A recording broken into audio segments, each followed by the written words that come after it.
The first instruction says to preheat your oven to 375. So we're going to go ahead and do that. It's really important for baked goods to preheat your oven, especially because you want to make sure that the oven is at the right temperature. The other thing you need to look at in your oven is where the oven racks are placed. And so anytime when you're preheating your oven, ask yourself, where do I want the food in the oven? If you're only going to bake one pan of cookies at a time, then you just need one rack that puts the cookies in the middle of the oven, okay? If you're going to do multiple racks, then you'll have to decide. You'd actually have to switch your racks halfway through the baking if you did 2 racks. But anyway, I'm just going to do one pan at a time on the middle rack. And so you always make sure before you preheat your oven that you actually have the rack in the right place. And so as you start to learn in class, you'll learn if you want to brown something a lot, you'll usually put it at the top.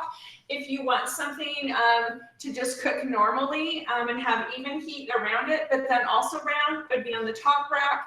And if you really want like a crisp crust on a pizza, you put it lower, because that way there's the heating element at the bottom, and that would crisp up the crust in the bottom. So we'll re-angle this. Our oven is preheating.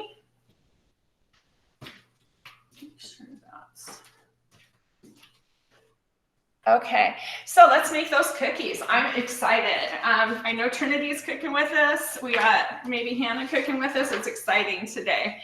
So we've preheated our oven. The next step for number 1 says cover 2 baking sheets with parchment paper.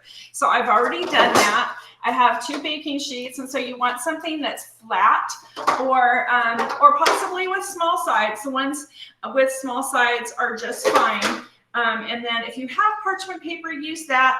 You could also use foil, or you could use cooking spray on your pan. Any of those will work fine for this recipe. Our next step is number 2, and it says sift together flour, baking soda, and salt in a mixing bowl. So when your ingredients say to sift, you're going to get a bowl that's large enough to hold all the ingredients. And then if you have a handheld strainer that is wire, you'll use that, or some people actually have a sifter. And so my ingredients are all-purpose flour, and so that there's lots of different kinds of flour at the store. You need to make sure that you're using all-purpose. So I'm just going to dump that in the strainer. And then also, and that's 2 cups, I have half of a teaspoon of baking soda. Baking soda is a leavening agent. It makes things rise. So in your cupboard, you might have a baking powder and a baking soda. It's really important that you double or triple read your recipe to make sure that you're using the right one. So for this recipe, it would be the baking soda. And so it acts with an acid and it will make food rise. So we'll go ahead and add our baking soda, just a little bit of it. And then our half of a teaspoon of salt. And salt will bring out the flavors in our recipe. So those are all in our handheld strainer, and then I'm going to sift, and that just basically means I'm just going to tap the sides of my strainer, and that will sift the flour mixture.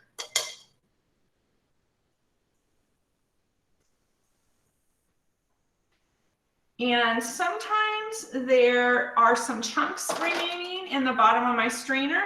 And so when that happens, I can just use a rubber scraper and push the chunks through. And that way everything was included. And so that way, the nice thing with sifting is it incorporates a little bit of air in your ingredients. But the other nifty thing is it helps you so that there's none of those chunks that could ruin your cookies. So we've got our dry ingredients in that bowl. And so we've done all that for step 2. Step 3 is to beat the butter, sugar, and granulated sugar in a large mixer bowl on low speed until creamy and well blended. So here's the deal with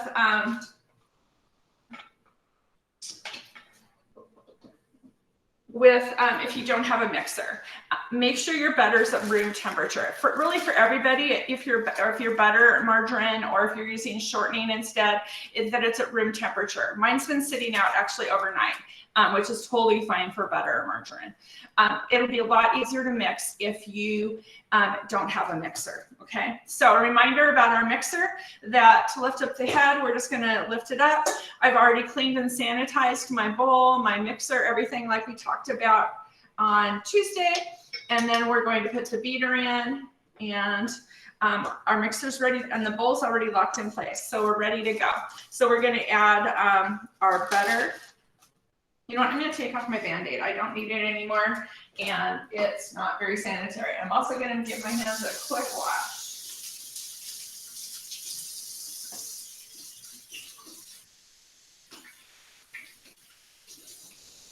Sorry about that. I had a small cut. Even people who've been cooking a long time sometimes get a small cut when they're cutting things. And so I had a Band-Aid to protect my skin.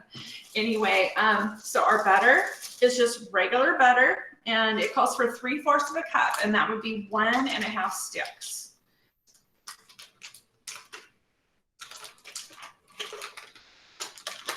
And so if you're not sure like how to cut the butter in half, you could just eyeball it. There's also markings on the side of the butter, and so it will show you where to cut it. But when all else fails, Google it, because it has the answers to life's questions. Next, we are going to add our sugar. We've got regular sugar and we've got brown sugar. Just a reminder to pack your brown sugar, and you can tell that I packed my brown sugar because it's holding its shape nicely. And our granulated sugar, which is the same as just sugar.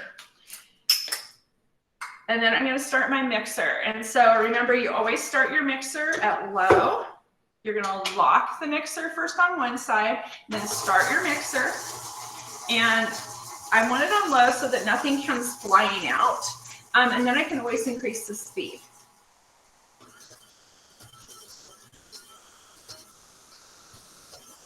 And so I'm not just mixing the ingredients together, I'm also incorporating air. And so for this recipe, it's okay if you mix it. It says till it's creamy and well blended. Usually it'll just say well blended, but creamy means it's going to be a little bit lighter and fluffier. So I'm going to just keep the mixer running for several minutes to make it. Right now everything is chunky, and I wish I had a camera that looks down. Now the ingredients are starting to bind together and clump, and then we'll end up with eventually something that's a little lighter and fluffy. It's not going to be super light and fluffy because those are not light and fluffy ingredients. So I'm just going to let that mix. And then our eggs I haven't dealt with yet, so I need to do that. So the recipe calls for 1 egg and then 1/2 of an egg. Or excuse me, it says 1 egg and 1 egg yolk. And so I'm going to go ahead and crack open my egg now, and I'm going to separate it. So if you've never separated an egg before, the egg and the yolk can be separated. You're going to crack your egg on the countertop, and then make sure you have 2 bowls. And over the first bowl, you're just going to tilt your egg so that the yolk or the white comes out and the yolk stays behind. And then you just tip the yolk back and forth in the 2 pieces of shell, and then the yolk goes over there. And so you would do that if you were to make a meringue, or some puddings call for just the yolk. There's a lot of things where you're going to need to separate your eggs. Let me just step away to wash my hands, and then we'll continue.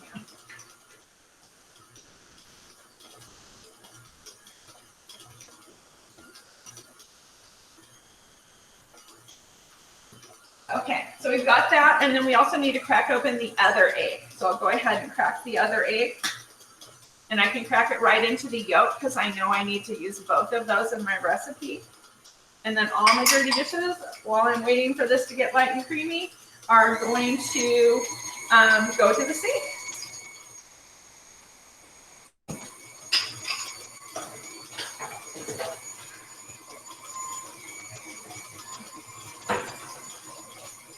And so it's nice to clean up as you go, so that way everything's neat and tidy, and it's easy to continue working. With the egg white, you can go ahead and, if you wanted to, you could scramble it and add a little extra protein to your diet. Some people cook it and give it to their dog. That would give, you know, or you can just throw it out. It's whatever you want to do with it. Okie doke. So our mixture is well blended. I'm going to just use my rubber scraper to make sure that everything looks the same throughout before I continue. And so I'm going to pull the bowl off to show you what I've got so far in my bowl. It just looks like that. It's clumped together, and it just looks like a big ball of dough. Now we're going to add, so the directions say, going to beat our egg in it. I don't need to beat my egg and egg yolk because I just have my egg and egg yolk. So the directions are wrong. Oh, number 4, you guys are going to use the whole egg and the egg yolk. I'm so sorry. The recipe is guided for when we're in class and we do a half batch. So you are going to use the whole egg and the whole egg yolk. As soon as we're done with class, I'll go in there and type that so it's right. Okay. So number 4, use the whole egg yolk. I'm really glad I read that. Gosh darn it.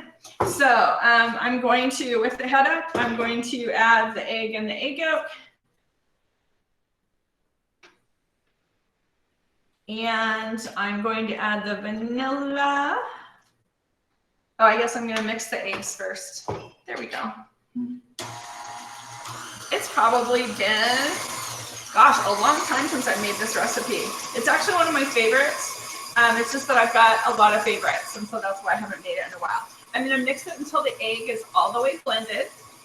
And again, if it looked like there was chunks on the side that looked different than the rest, I would scrape off the sides of my bowl.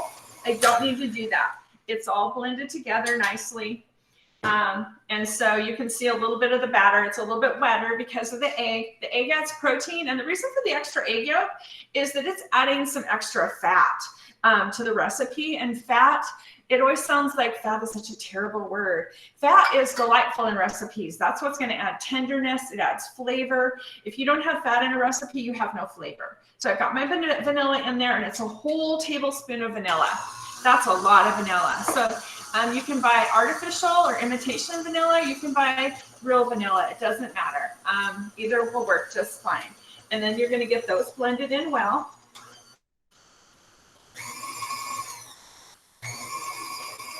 So the next step is really important. So we've got all the wet ingredients in here now. Those are all considered wet ingredients. Now we're going to add the dry ones. Those are the ones that are here. Flour has gluten in it, and gluten makes things strong. And so the more you mess with a flour mixture when it's wet, the more gluten you will develop. In other words, the dough will get really tough. We don't want that to happen with our cookies. So you'll notice that the recipe says mix in the sifted ingredients just until blended. So just really until blended. So we're going to go ahead and do that. Just barely mix it in so everything looks the same. And so that's not like if you've ever made a cake mix where it says to mix for 2 minutes after you add, have everything blended. This isn't like that. We really need to be gentle with it. And so I start on really low so that powder doesn't come flying out of my mixer. And then I can raise the speed of the mixer.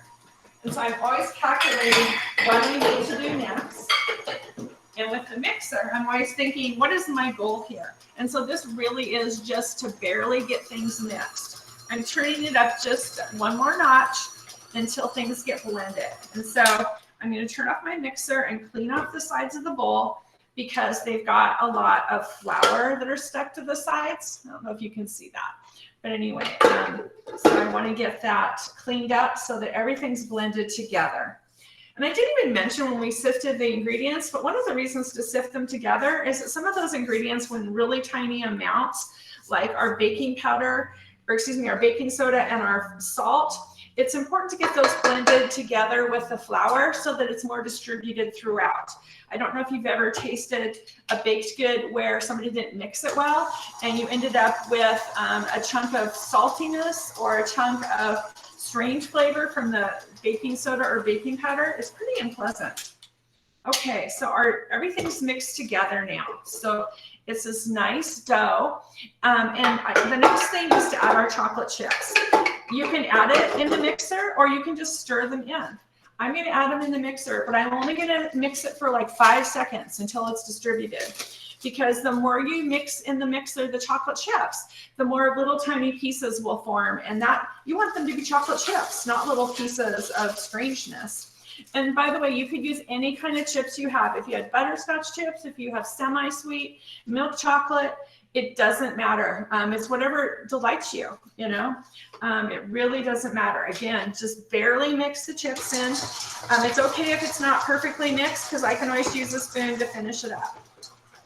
Okay, so it's just barely mixed. I'm gonna go ahead and clean off I'm gonna unplug my mixer because I'm done with it.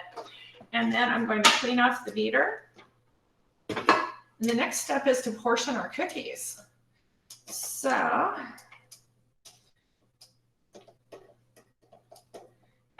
nice, this is gonna be delicious. I'm gonna go ahead and rinse off my beater and put it in hot soapy water so it can start to soak, and that way I won't have such a mess to clean up later because it will clean itself practically. And so last week we talked about using a portioner, or it's also called a scoop. Whoops, a piece fell off. By the way, a piece of dough fell off on my mixer, but remember I cleaned and sanitized it before I started, so it's totally fine to throw back in there. Also, normally we're concerned about touching food with our hands, but this is going to be baked. And so right now, if I need to, I can touch the dough with my hands and be totally fine. This recipe calls for a 1/4 cup of dough for each cookie. So you could get a measuring cup and spray it with cooking spray, and then you could scoop it. And so I don't usually have cooking spray at home, so you could also whack it like that. And then the dough would come out of the scoop. I actually have a 1/4 cup scoop because I've made this recipe enough that it's helpful for me. So I'm going to use the 1/4 cup scoop. And so it makes awfully big cookies. And so it's really important that you level off your cookies so that they're all the same size. And then don't put them too close together because we're actually going to smash them down for a minute in a minute so that they will spread out properly. And the cookies will spread. So you always need to save at least a couple inches between your cookies because otherwise your cookies just aren't going to look as nice. And our goal is to make them as appealing as possible because we want people to feel like we care. And so one of the ways to do that is by making food look as nice as possible. I could have my cookies a little closer than that. So I should be able to get 8 on my baking sheet because again, they're big cookies. Usually the rolling class is 12, but usually the cookies we make are smaller. One more cookie.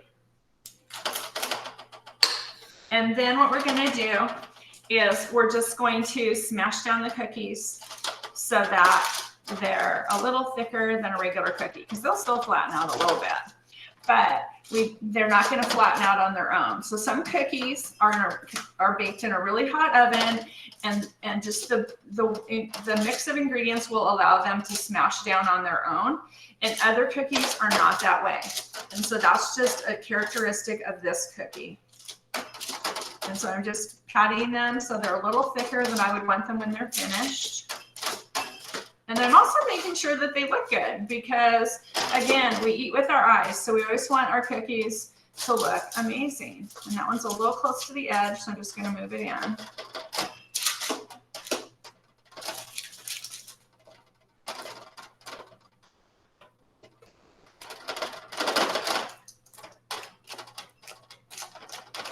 Perfect. Those look fantastic. Some of them are pressed down more than others, so I just evened them out. So we've got them on our baking sheet now, and they're going to go in the oven. And the recipe says for 15 to 17 minutes. So you always set the timer for the lowest amount of time and then check your cookies at that point. Don't assume that your oven is the perfect temperature because ovens vary a lot. So let's get them in the oven and then we'll see what happens to these little bites. I'm just setting my timer for 14 minutes because I'd rather check early and then bake them a little longer if I have to.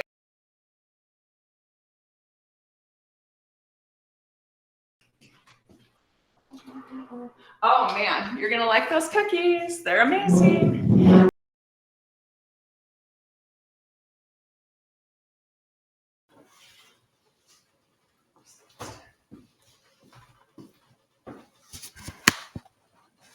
The cookies are out of the oven. You can see that the centers are still a little bit soft, but they will firm up as they sit on the baking sheet, and then the edges are golden brown.